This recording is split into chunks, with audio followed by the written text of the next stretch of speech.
Welcome everybody. Skylight Huddle, first stream, inauguration. Blah, blah. Start over. Inauguration Yes. That's a of the new channel. That's a hard word to just I was come up gonna with say on the that. spot. Very hard word. Like I could see it. It was the right one, but man, stumbled right over it. So Right over it. yeah, so today we are kicking off the new channel, finally. And this is session 11, technically. I think we're just Beautiful. going to continue up with that numerical order. We're just going to pick up where we left off, with 10 being the last session, 11 being this one. The last, I'll say this: I haven't even updated the what do you call it? The picture. What do you call that? The thumbnail? I haven't even updated the thumbnail on the last video yet. But oh wow. Got some noise in here somewhere. Sorry. Keep going. Oh yeah. I haven't updated the thumbnail yet, but it will be eventually when I get around to it. I just kind of got lazy about that. And so that means next from here on out, I should say, Skylight Huddle will be on its own YouTube channel. I was really excited because we ended up getting the actual name without any numbers or anything, which was really cool. Nice. Nothing crazy. So, yeah, I was really excited about that. That can be difficult sometimes. And sometimes when I think of a name like that and no one else has done it, I almost psych myself out and think, is this just a stupid name? Yeah. Is that why? Yeah, because if it was so good, wouldn't somebody be trying it? Yeah. I've had similar thoughts about it before. But yeah. So yeah, I just figured today I have things set up again. I eliminated the polyend tracker for now. And the reason for that is because it kind of takes a lot of pre-work. And I'm not interested in like getting too locked into something during a live stream. Like maybe if I was in here alone, that might be something I do for like if I'm ever in here solo. But I didn't want to get locked in. The polyend doesn't really lend itself to on-the-fly creativity. It does and it doesn't. Like there's some things about it that it does. But for the most part, I find it really... It's definitely it seems to be a box you have to work within, to some degree. For sure. And you have all these other synths and stuff going on, and unless somebody knows what's happening in that thing, it's kind of difficult to get that, I guess, that community-driven feel. Yeah. If you would. So, but yeah.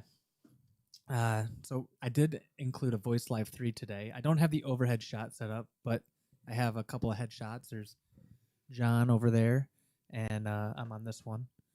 But I do have a Voice Live 3 on the table, and that does some harmony stuff, which I'm really excited about. So yeah, so John, how was your week? We had our our Vibe Unit session on Sunday. Yeah, we had another session. What was it? I believe we said it was like 34. 34 is what right? I remember, yeah. We had just, the last like probably 2 or 3 weeks, I think, right? Has just been you and I. Yep. Kind of doing tone searching and just playing around with stuff. And making a lot of adjustments to things too. Like I feel like it's funny because there's less people there the last couple weeks, which is fine, but yet we've still been able to make adjustments that I think will benefit everyone. Yeah, so that's encouraging to me. I really enjoyed that last song we played. It was like a westerny feel to me. Yeah.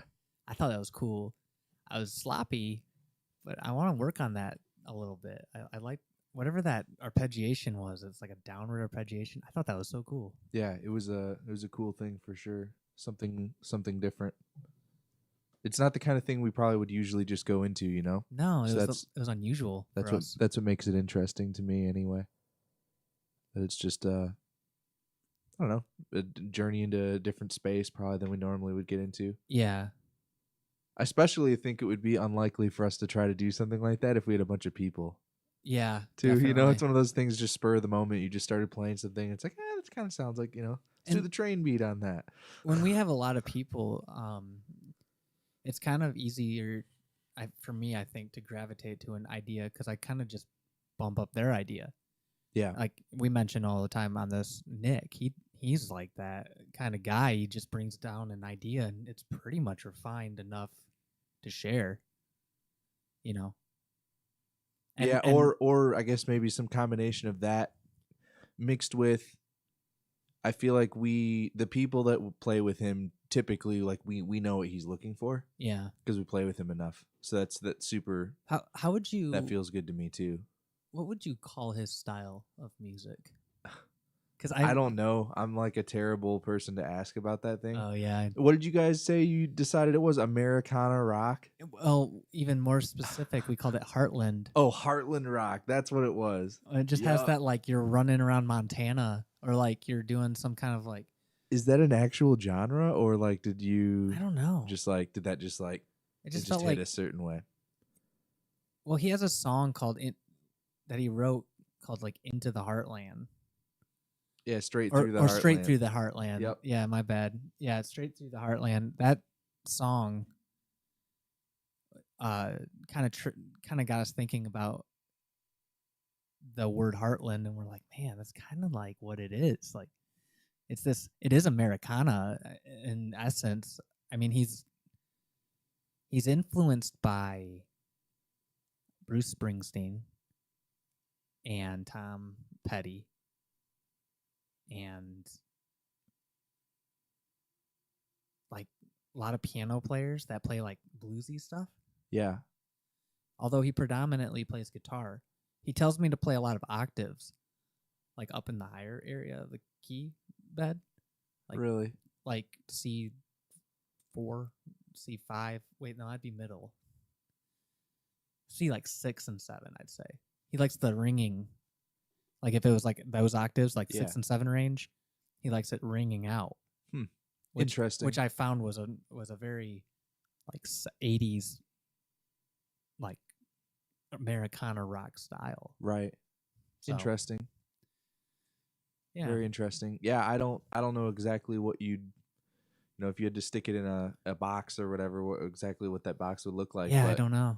It's definitely influenced by at least what I hear in it, a southern rock, you know, just like you said, just American kind of rock is really what it is. Yeah, it's because it's not.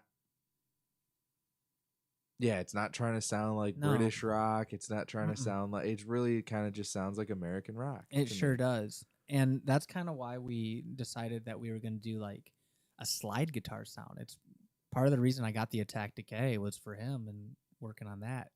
I mean, I think it was an early session we did, but we were playing that thing where he was playing into the Attack Decay, and you were playing some groove, or someone was drumming. I think it was you, and the beat would hit at the front, and then it'd swell in, and he had it timed out right. And I was like, man, that is a sound, and it sounds like a slide guitar when you play through that. Yeah. It's that Heartland rock style. So yeah, like guitar, swells or whatever.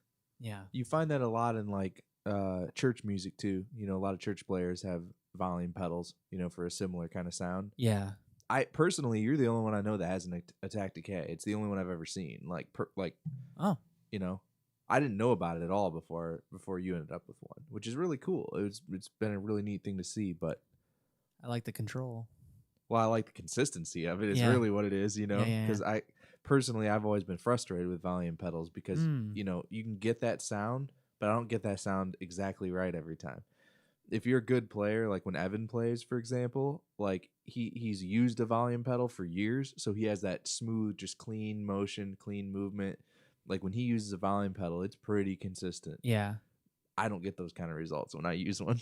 So the Attack Decay is cool because it's like doesn't matter. Like just play your note on time, and the attack or decay influence the way you want will just happen. Where you expect and for the length you expect and whatever. There is a tendency with a volume pedal to kind of like rush it or like go too slow, that you can kind of dial in on the Attack Decay. But at the same time too, I feel like having control of that swell is also kind of nice. It's like this one kind of thing that you think about very. I guess I didn't think about it very much, but with the attack decay, I find myself adjusting the levels a lot, where the attack comes in and stuff. And it's like, man, a pedal would definitely help there. But I found out you can add an expression pedal and you can attach it to the attack portion of it. So you could, in a sense, yeah, in a sense you could. So it's, I don't know. You have a little of both if you wanted. Yeah. Well, that's cool. Yeah, so just the time spent, I feel like, has been good for everything we're trying to accomplish. Definitely. It was a lot easier to start and stop and get everything going the right way too Sunday. Yeah. Because we automated some things, and that makes it easier for me anyway. Did you automate the cameras changing? No. Oh, I heard you were talking about that, but I wasn't sure if that was implemented yet. I mean, the problem with that becomes what do you use as the trigger? You know what I mean? Like, what's the thing that makes the view change? Yeah. I mean, you could automate it to like just roll through. Like a certain time. Yeah, like every however many seconds switch or whatever. But like that starts to seem like too automated. Yeah. Not real. Yeah. I'd rather watch a static shot, I feel like. Yeah, definitely. So that's what we did Sunday. But another cool thing that exists now is they have cameras, and they've had these for years, of course, for like security and other things, but they're cameras that have pan, well, they call them PTZ cameras, so pan, tilt, zoom. Mm-hmm. So they can tilt up and down, pan meaning, change direction left and right, and then zoom, of course, change the distance of the lens setup.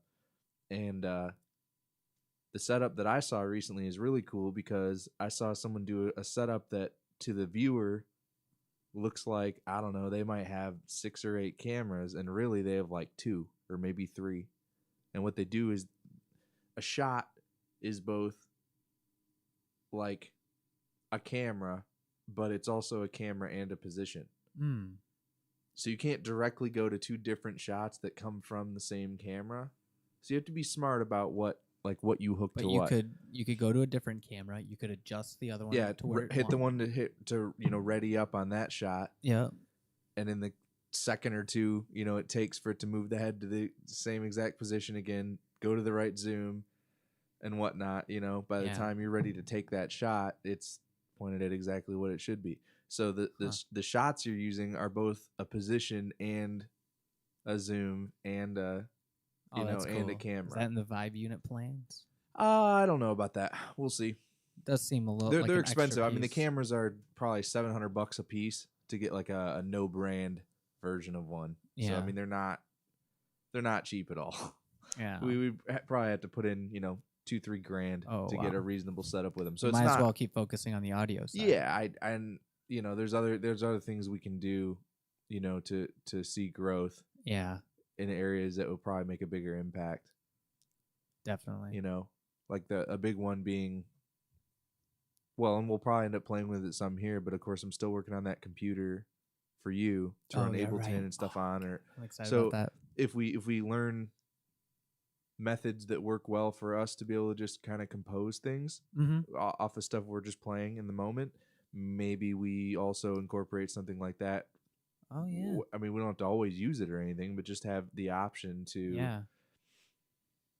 I don't even know exactly how we'd route things or how it would work, but just being able to, I guess, do more parts. Yeah. When it's just us, I mean, we'd probably the two of us we could layer like an entire set of everything. For sure. So well, the way it seems it works is very in line with how I think about producing anyway. In the moment, kind of, you like that part, let's add it. You don't, let's get rid of it, junk it, I like the idea. We were talking about this a while ago, but the idea of having a way for me, like either one of us to construct something, and then you have like a moderator, right? So like, bear with me on this as I explain this, but you have several different, maybe you have people, and it can be any number of people. It could be 2 people all the way to however many. And the way it would work is each participant is adding in some kind of loop. the rules are you're going to be playing in time. That's kind of what the computer is going to dictate. Well, I think that's the biggest strength, maybe the whole setup, because like I don't know, even Sunday, like I was thinking about doing this. Like as soon as we started messing around, the first thing in my head was like, I should lay this down, and then I should move to bass, or I should do this, or I should do that, and then I'm sitting here thinking like, no, like I mean I have a looper here, right? Yeah. But like, if I walk over to these drums, it's like even if I can walk over there in 2 bars, Right. it's like I'm gonna get to play for maybe like 4 or 5 bars before it's starting to slip enough that it's just gonna piss me off. Definitely. So you avoid all those issues where it's like, yeah, I could loop pieces, from multiple different instruments even without issue, and know that they're actually starting and stopping and looping at the right points because they're not all just running on their own, Yeah, it keeps everything in sync, and it allows people to be more creative because they're not so worried about the timing, and they're not so worried about, all the little things that can come up, like, oh, you played a millisecond. You hit the record button a millisecond too late, or it's like it doesn't matter. It doesn't knew, matter it knew anymore. It was supposed to drop at the next beat. Exactly.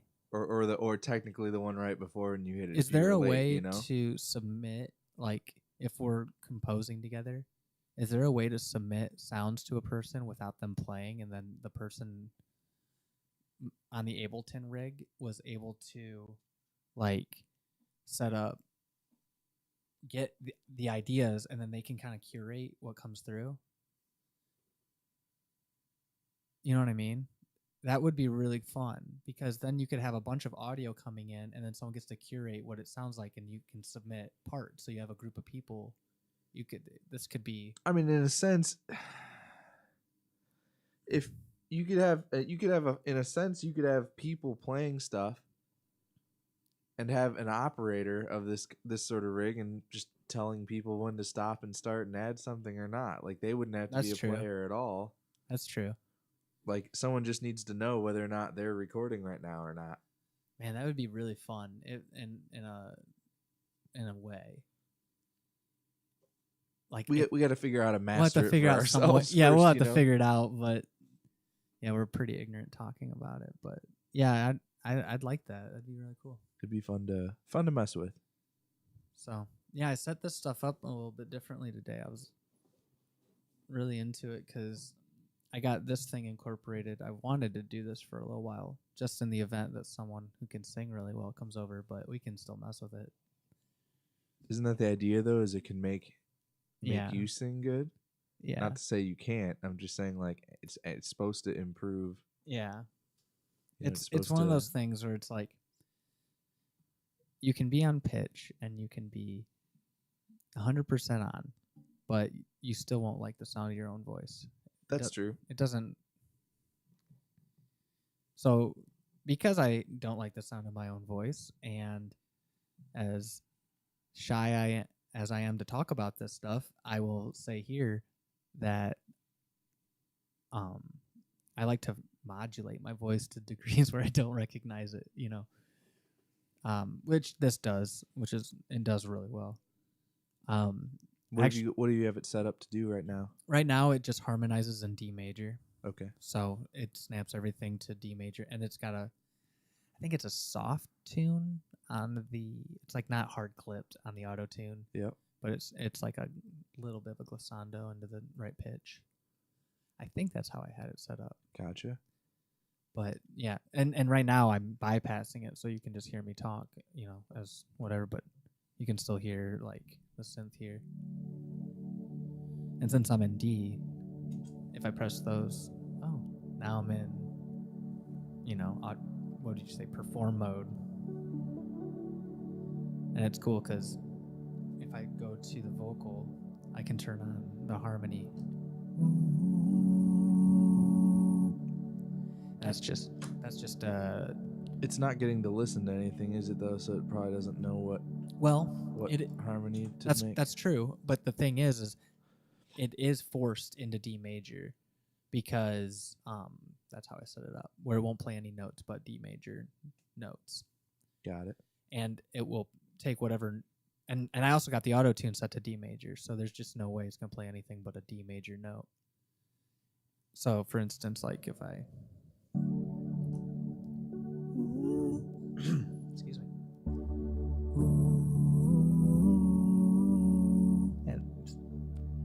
See, it turns like that. It always acts so weird, you know. But I had it working.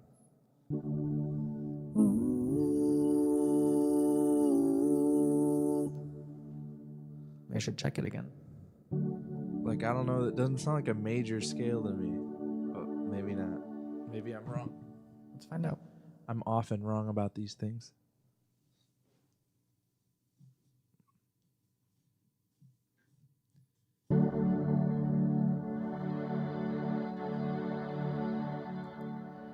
Here, hit play on the drum machine. Let's see what we can do here.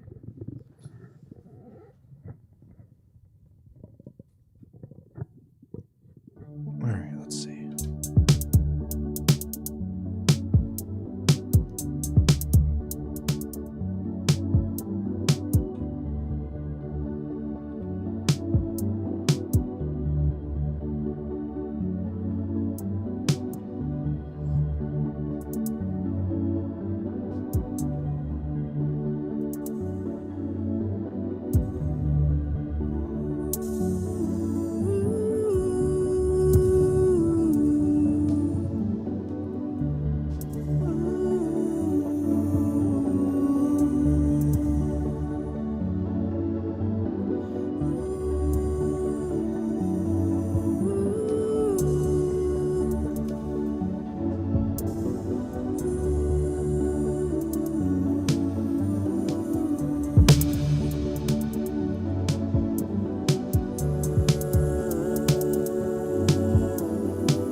was cool, dude.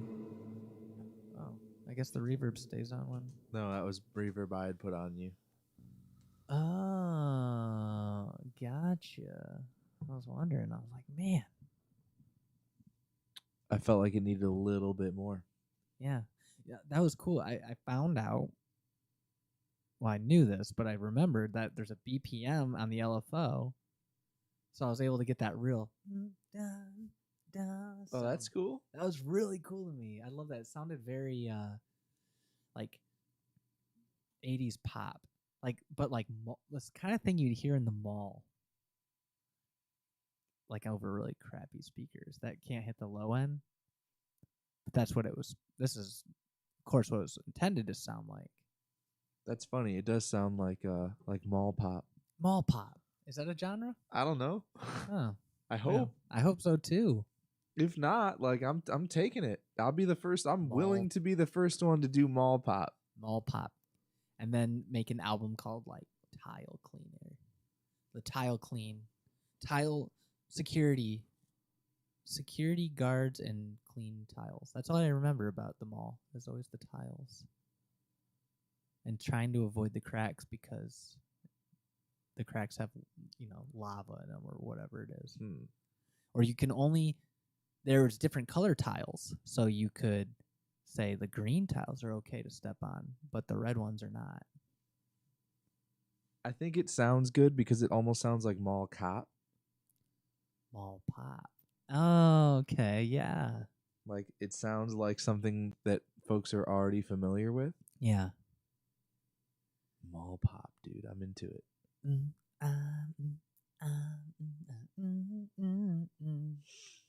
it feels that way to me. It's like,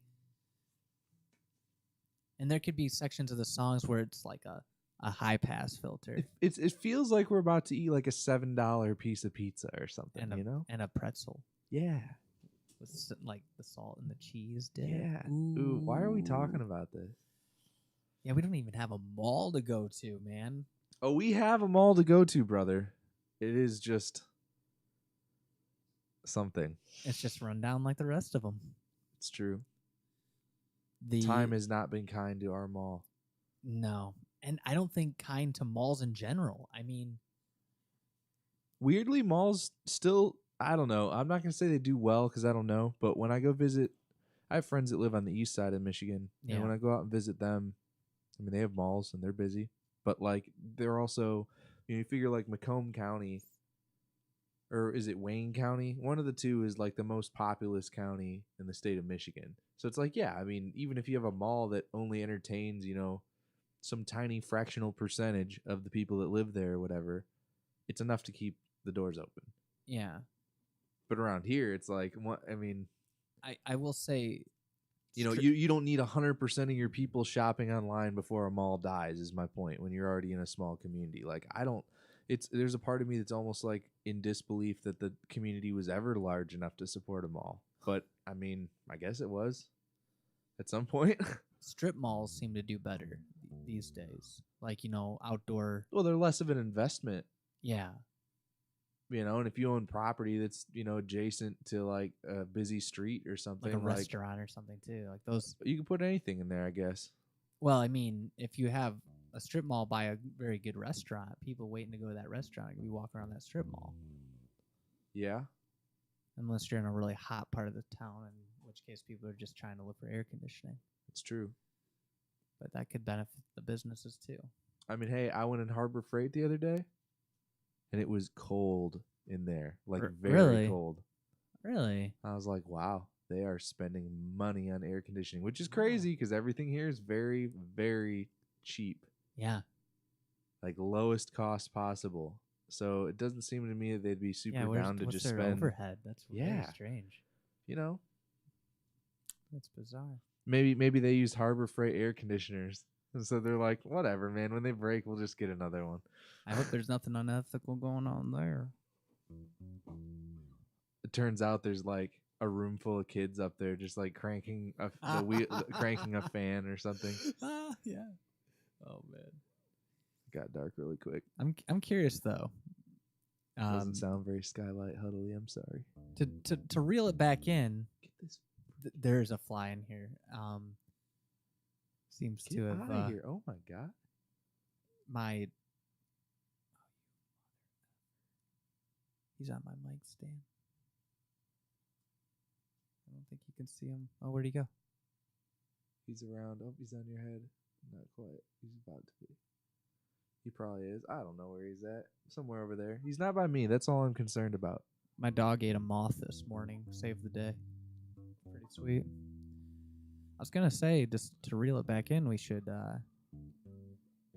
play that drum beat again. And I want to mess with this LFO, but you could change up the drum beat too. Maybe. You also have control of tempo today if you want to change the tempo. I don't know if you knew that. I didn't tell you.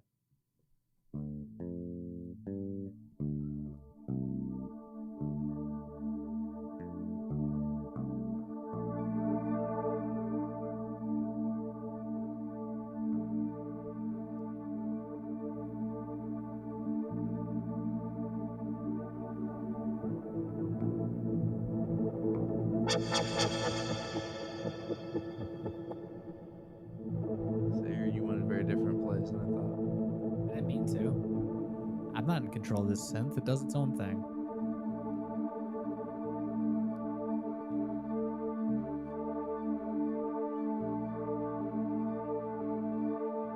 This fly is gonna die.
Feels kind of mall music-y.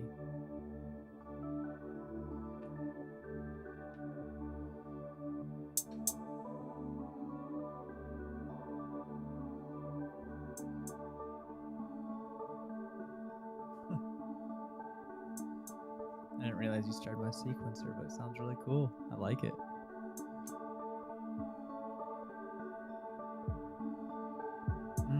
Come on.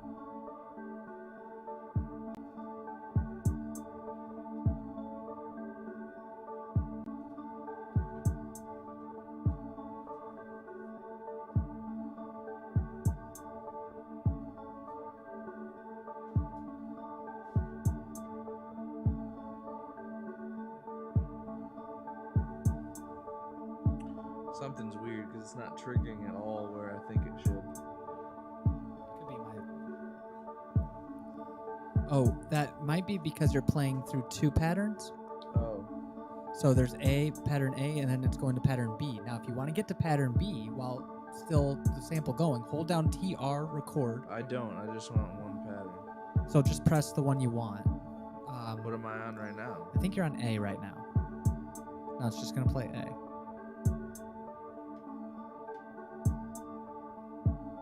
And if you want to trigger multiple patterns in the future, you press down multiple letters at the same time.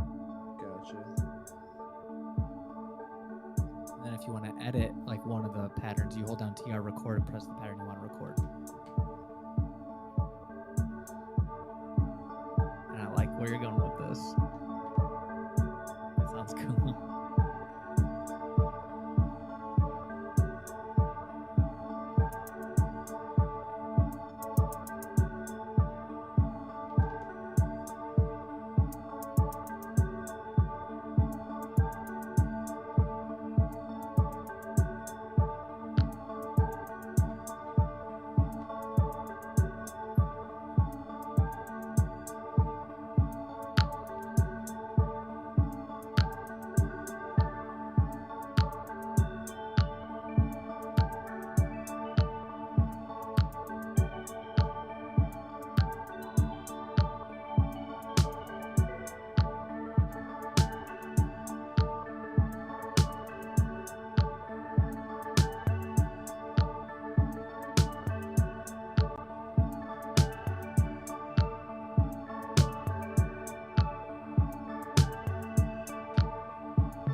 Yeah, that's what this is all about, bro. That was cool, man.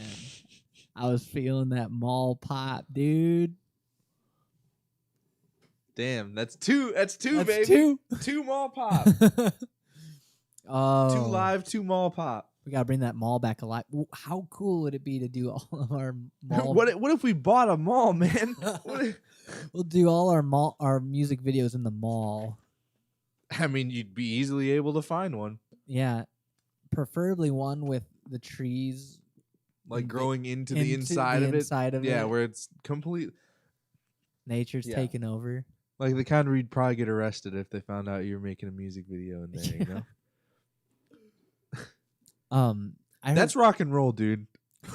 Speaking of new genres, I heard a new song on my Spotify recommended this past couple weeks. I think it was a couple weeks ago.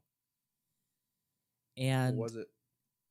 I honestly can't remember the name. I just remember what it was. It was interesting to me because... Was it Mall Pop? No. Damn. That doesn't exist until today. Oh, yeah. We invented it. This guy was doing 30 seconds of music, and then it would transition into another genre, another feel, and then 30 more seconds. It kept doing that. And I was trying to figure out why. This was like 2 weeks ago. I've been thinking about it for 2 weeks. Why is he doing this? Other than to show off that he can get around different genres. Maybe he's trying to prove something. But then it dawned on me while I was working this morning. Is it possible that he's trying to hit the TikTok crowd? And you have a bunch of different like random ideas in one little song. Yeah, you know they're not going to pay attention. Yeah. For more than like 30 seconds anyway. Yeah. So you might as well just make all the musical numbers be as absolutely... I was wondering if maybe that was the reason, or the transitions were kind of cool, and that's the thing I remembered about it was the transitions were really cool. Huh. And I was thinking, okay, if I was a TikToker, because I've seen what people do, it's the transitions from one field to another. It's hot in the streets. It's that changing of sound from like you're watching the video and it's one thing and then it changes into another. I'm wondering if he's trying to hit that and I'm like, this could be a new genre. It's not one I'd be interested in, but I could see there being a market for it. Yeah, I mean a lot of like progressive rock is that way, Or it changes quickly. Yeah, that's what's attractive about it, I think. Like, even the record I have in my car right now is one of those that like just has such range. 1 second it sounds like a ballad and it's light and down, and then the next moment you turn around and it's huge, and there's double bass and big choirs and huge guitar riffs, and you're just like, wow, okay.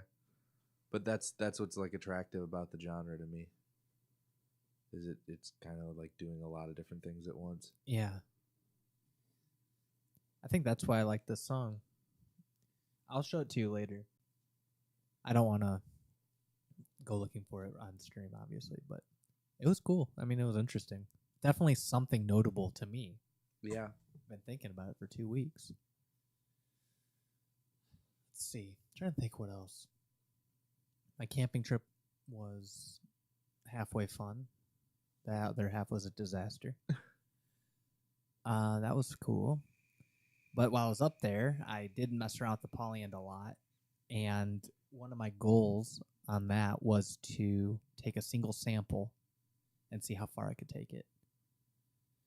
And I ended up coming up with some really cool stuff. It was a guitar arpeggiation, and with that, I was able to get some good bass sounds out of the guitar.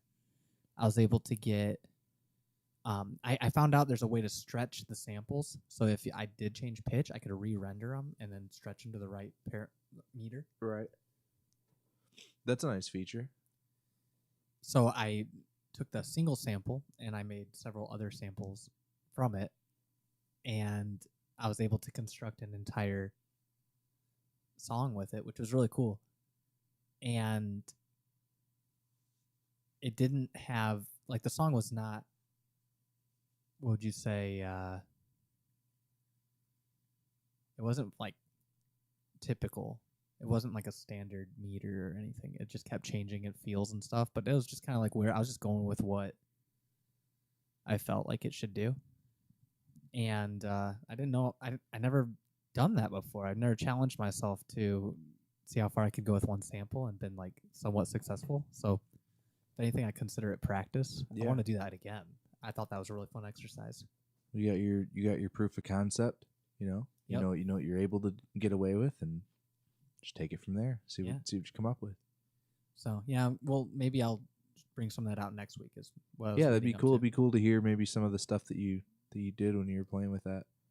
It's nice. I can put that thing in a case and take it anywhere. Yeah, and it runs off a battery. Yeah, I mean that is convenient. The 10,000 mAh or whatever milliamp hours. Yep. Well, that was an hour.